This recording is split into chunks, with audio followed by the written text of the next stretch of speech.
Você já deixou de ir em algum lugar porque sabia que teria muita gente? Ou então quando você está em público e precisa ter um contato com muitas pessoas, começa a se sentir mal? Tudo isso pode ser sintoma de fobia social. E esse é o tema da nossa conversa que abre o Vitrine Revista desta quarta-feira com a super psicóloga Adri Montini. Boa tarde, Adri. Tudo Boa bem contigo? tarde, Fati. Tudo ótimo. Que E você? bom tê-la aqui. Que bom, prazer. Uma quarta com cara de segunda-feira, né, Adri? Pois é, mas assim, uma pré-quinta, pré-sexta, então vamos emendar os feriados, né? Adoro. Adri, a fobia social, ela pode ser considerada uma doença? Como que é? Sim, ela é uma doença caracterizada, inclusive, pelo DSM-5, né? A fobia social é caracterizada lá como transtorno de ansiedade social. Um transtorno de ansiedade, então, precisa ser diagnosticado, medicado quando a pessoa se limita em lugares públicos, como você disse. Eu falo assim, o transtorno de fobia social ele é tão grande, às vezes, que a pessoa se limita a comer em público. Nossa. E isso é uma questão muito grave, né? Porque você se limita a ir em lugares, por exemplo, festa da firma, sabe? Final de ano, assim. Festa da firma é o povo que não aparece festa da firma. Que vai ter que comer na frente das pessoas, vai ter que interagir com um grupo que ela não está acostumada. Ela vai ter que... Bom, fazer várias coisas que saem do limite de comodidade dela. Tá, e essa fobia social? A pessoa já nasce com essa fobia social ou não? Ela desenvolve? Ela desenvolve, Paty, infelizmente. E um dos causadores dessa fobia social são pais que cobram alta performance, cobram dos filhos que eles sejam, assim, top em tudo que eles vão fazer, sabe? Então, aí que é a complicação, porque essas crianças, e crianças mesmo, hoje eu tenho casos de crianças de 7, 8 anos que choram para ir no colégio, porque é aquele negócio. Os pais já cobram demais. A questão daquela criança ser exposta, tipo, um trabalho, uma apresentação para o Dia das Mães, por exemplo, tem criança que chora desespero, Paty, porque não quer aquela apresentação do Dia das Mães, do Dia dos Pais, ou quer qualquer coisa que a exponha ao público, exponha ao julgamento do outro, porque a grande questão, a fobia social são pessoas que se autocobram demais. E ela acha que o mundo está com a câmera virada para ela. Tá, e daí, por exemplo, assim, a pessoa, ela tá, não sei, vivendo normalmente, determinada idade, pode ter algum tipo de gatilho que vai aflorar isso ou não? Pode. Até de um bullying sofrido em sala, uma pessoa que passou um vexame, tipo assim, quem nunca? Quem nunca? Até eu, no dia do meu TCC, eu escorreguei e caí no dia do meu TCC, por exemplo. Uma pessoa com fobia social, aquele dia poderia cair ali no tablado, se recolher, não apresentar o TCC e sumir da faculdade. Que não foi meu caso. Eu levantei, arrumei o cabelo e fui, tirei 10 com louvor. Então, sabe, depende de pessoa para pessoa, como a pessoa é estimulada a lidar com adversidades. São pessoas que têm poucos esquemas de ferramenta para lidar com adversidades. Poucas questões de assim, se acontecer isso, eu vou correr aquilo. Se acontecer, sabe, escorregou uma hora dentro do mercado, caiu e a pessoa nunca mais vem no mercado por causa disso. Ela sente falta de ar, ela sente uma crise, como se fosse uma crise do pânico, sabe? Aquela falta de ar, mão gela, sudorese, ela vê tudo preto na frente, alguns até desmaiam, tá? E assim, a ansiedade, como que eu vou diferenciar essa fobia social de ansiedade? Ou a fobia social é uma ansiedade Ela é uma ansiedade. Ela é uma ansiedade. Resumindo, como que eu vou... É um medo. É um medo. É um medo de ser exposto, é um medo de ser cobrado desempenho, é um medo dos outros me julgarem por qualquer coisa que esteja acontecendo na minha vida. Eu não quero me expor porque o outro tá lá na frente, o outro é melhor que eu, então ele vai me julgar. O outro sabe o que eu tô falando, então ele vai me julgar. Nosso povo lá em casa tem umas psicólogas muito top lá, então elas vão me julgar, então eu não vou me expor, não vou vir no programa. Entendeu?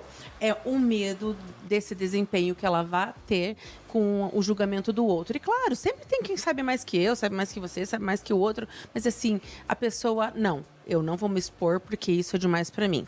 Tem tratamento medicamentoso e psicológico para isso. Isso. Antes a gente falar do tratamento, mas isso vai atrapalhar muito a vida dessa pessoa. Porque, assim, no trabalho, mesmo com a família, ela sempre vai estar se sentindo sendo julgada.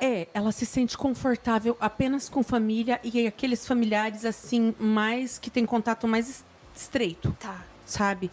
Não aquele primo que aparece uma vez ou outro lá pro Natal ou alguma festa do pé da couve. Não. Ela é aquela família mais estreita, ela se sente confortável. Mas assim, e com alguns amigos. Da pessoa não se limitar até dentro da família, tipo uma festa de Natal, não comer uma coisa diferente, não comer uma coisa picante, por exemplo, que ela tem medo do julgamento caso ela fique vermelha. Até ficar ruborizada, é uma questão dela se julgar. E a pessoa que tem a fobia social, ela sabe que ela tem essa fobia? Sabe, porque ela sofre muito, ela se impede de ir a muitas coisas por causa dessa fobia social. A pessoa, Paty, é tão incrível assim, tipo assim, eu e você fomos convidadas para o casamento do Nata. O casamento do Nathanael vai ser dia 1º de dezembro. Hoje, eu já estou sofrendo, já estou suando, já estou transpirando. Só de pensar em olhar convite do casamento do Nathanael ali em cima, que eu vou ter que ir no casamento dele, porque eu gosto muito dele, mas em pensar que aquelas pessoas vão estar lá, já me dá uma crise de ansiedade, eu já fico ruim. E no dia, se eu não tiver coragem, eu posso estar arrumada, a pessoa pode estar arrumada, com a roupa, a maquiagem. Que não vai. E ela não vai. E quando a pessoa tem uma crise, por exemplo, o que ela deve fazer? Tem algumas ferramentas que podem ajudar a amenizar? Então, no consultório, a gente dá algumas ferramentas, como mindfulness, como respiração. E até, Paty, a gente precisa medicar. Medicar para que a pessoa perceba. E daí a gente faz um monte de questões, assim, de pensamento. Mas que evidências que você tem de fato que as pessoas vão estar olhando para você? Até de eu olhar assim para uma paciente e olhar assim, mas sério mesmo? Você se acha tão importante que os holofotes vão estar todo para você? Num casamento onde tem a noiva, né, que é o noivo, aquele monte de madrinha tudo da mesma cor. Jura mesmo que você vai pensar que as pessoas vão estar olhando para você? Daí eu dou estratégia, chega lá, senta numa mesa não tão mais afastadas da mesa dos noivos e interage pouco, não beba álcool, porque bebendo álcool você perde o filtro, né? Ou tem alguns casos que eles precisam beber um pouquinho para dar uma descontraída, mas tem todos, a gente vai falando, você fazendo isso, você se sente como? E que, sabe, você dá escalas. Se acontecer isso, você pode fazer isso, isso e isso. Tá, qual seria mais assertivo? A pessoa tem ferramentas pobres, ela não tem estratégias para lidar com adversidades.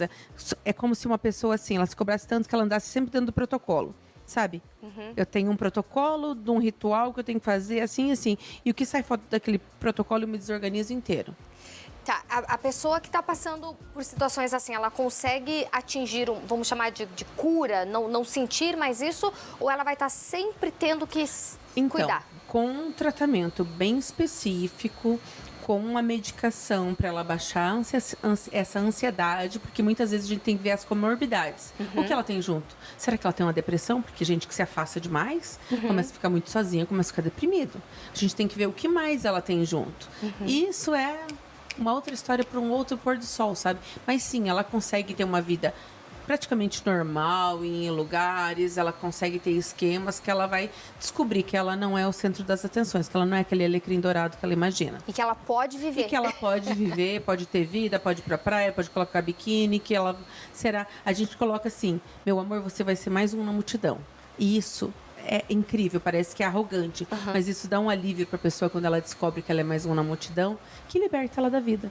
Perfeito, Adri. Muito obrigada Eu que agradeço. pelas dicas maravilhosas aqui no nosso programa. Passa o seu Instagram, suas redes sociais, para o pessoal te seguir lá também. Meu Instagram é @AdriMontini. Me sigam lá, eu respondo todo mundo assim que possível. Assim que possível é ótimo. Assim que possível. Às 3 da manhã, às vezes sou eu que tô lá também, tá, gente? Por favor. Tá tudo certo, tá tudo bem. Beijo, linda. Um bom restinho de semana para você. Eu que agradeço. Até a próxima, viu?